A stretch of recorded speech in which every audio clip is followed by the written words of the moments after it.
आशीर्वाद या भेदभाव, दूधो नहाओ पूतो फलो, और सदा सुहागन रहो, तुम्हारा घर धन से भरा रहे, और अपने सास ससुर की सदा सेवा करती रहो। लो बहू, इतने सारे आशीर्वाद दे दिए, फिर भी तुम कहती हो मम्मी जी आप मुझे प्यार नहीं करती। बताओ, कभी देखा माधव को इतना आशीर्वाद देते हुए? अंजू जी अपनी बहू स्नेहा से कहती है। स्नेहा बोली, मम्मी जी कभी मेरे खुद के लिए कोई आशीर्वाद दिया कीजिए, जैसे सदा स्वस्थ रहो और सदा सफल रहो, जो कि आप कभी नहीं कहती। मानती हूँ बुजुर्गों का दिया हुआ आशीर्वाद बहुमूल्य होता है, पर आपके इन सभी आशीर्वादों में कहीं ना कहीं बस आपका ही फायदा है। अंजू जी बोली, वो कैसे? स्नेहा बोली, मुझे आज भी याद है, जब मैं शादी करके आई थी तब आप कहती थी दूधो नहाओ पूतो फलो। 3 साल बाद आपको पोता मिला। उसके बाद जब आपको पता चला कि हम दूसरा बच्चा नहीं करेंगे, तो आप कहती तुम्हारा घर धन से भरा रहे। अब धन तो इसी घर में आएगा, कौन सा मेरे मायके जाएगा। अंजू जी बोली, बहू तुम क्या क्या सोच लेती हो, लोग सुनेंगे तो क्या कहेंगे। स्नेहा बोली, मम्मी जी लोगों की छोड़िए, उनका तो काम है कहना, पर आप मेरी सोच को गलत साबित कीजिए ना। अब आप कहती हैं सास ससुर की सेवा करो, मैं रहती यहाँ हूँ तो सेवा भी तो आपकी ही करूँगी, मायके जाकर माँ बाप की सेवा तो करूँगी नहीं, फिर इन सब में मैं कहाँ हूँ। अंजू जी बोली, बहू मैं तुम्हें झोली भर भर के आशीर्वाद देती हूँ और तुम्हें पसंद नहीं आता। स्नेहा मुस्कुराकर बोली, मम्मी जी इन सभी आशीर्वादों में बस मुझे तब अच्छा लगता है जब आप कहती हैं सदा सुहागन रहो, उसमें कहीं ना कहीं आप मेरे बारे में भी थोड़ा सोच ही लेती हैं। स्नेहा के वहाँ जाते ही अंजू जी अपने पति रवि जी से बोली, सुना आपने बहू क्या कह गई? क्या माता पिता पति पत्नी को अलग अलग आशीर्वाद देते हैं? रवि जी मुस्कुराकर बोले, माता पिता तो अलग अलग आशीर्वाद नहीं देते, पर सास ससुर जरूर भेदभाव करते हैं। अंजू जी बोली, आप कहना क्या चाहते हैं, साफ साफ कहिए। रवि जी बोली, ये धारणा बहू के मन में आज उत्पन्न नहीं हुई है। सास ससुर के लगातार बेटे बहू में भेदभाव के कारण उनके मन में ये धारणा बैठ जाती है कि वो अपने बेटे के लिए अच्छा सोचते हैं और बहू के लिए नहीं। जैसे बहू जब शादी करके आई थी तो वो पढ़ना चाहती थी और कुछ बनना चाहती थी, जो तुमने करने नहीं दिया।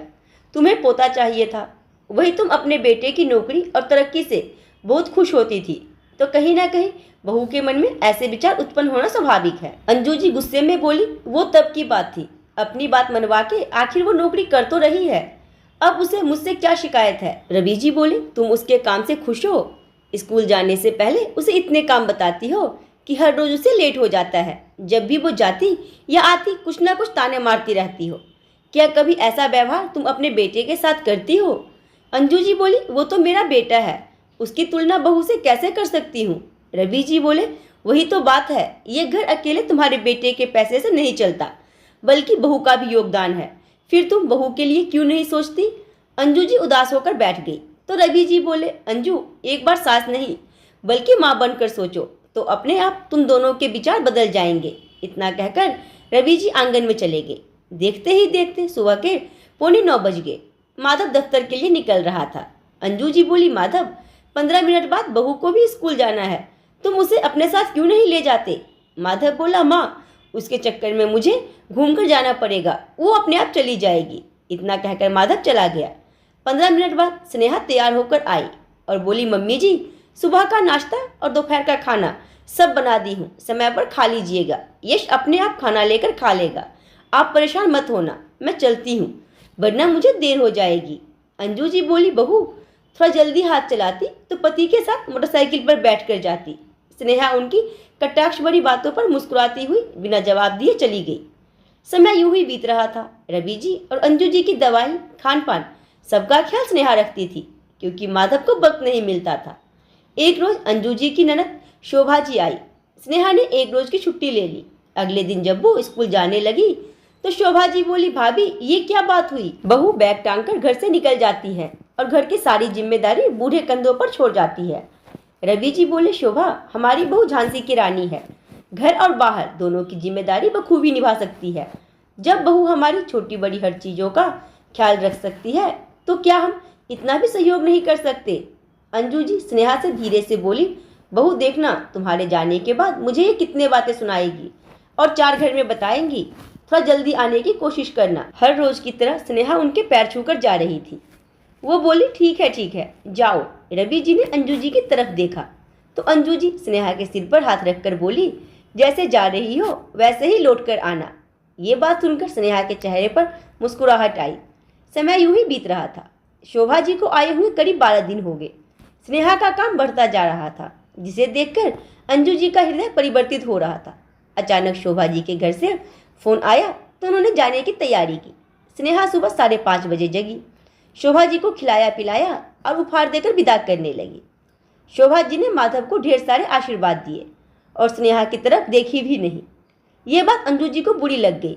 अंजू जी बोली, दीदी ये अच्छी बात नहीं है। आपने माधव को आशीर्वाद के साथ पैसे भी दिए और मेरी बहू के लिए आपके पास कुछ भी नहीं है।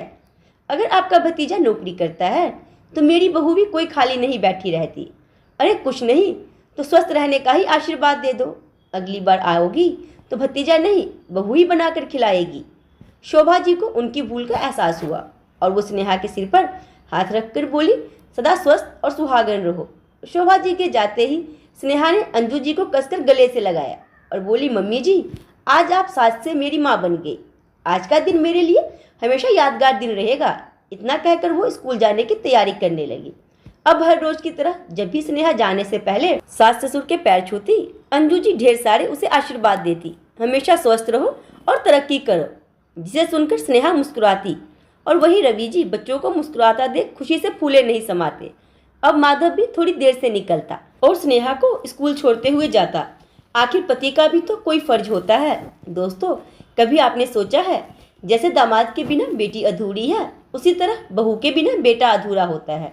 फिर आशीर्वाद और प्यार में भेदभाव क्यों? आज की कहानी आपको कैसी लगी? आप अपनी राय मुझे कमेंट बॉक्स में जरूर दें और अगर कहानी पसंद आई हो तो लाइक शेयर और सब्सक्राइब करना ना भूलें।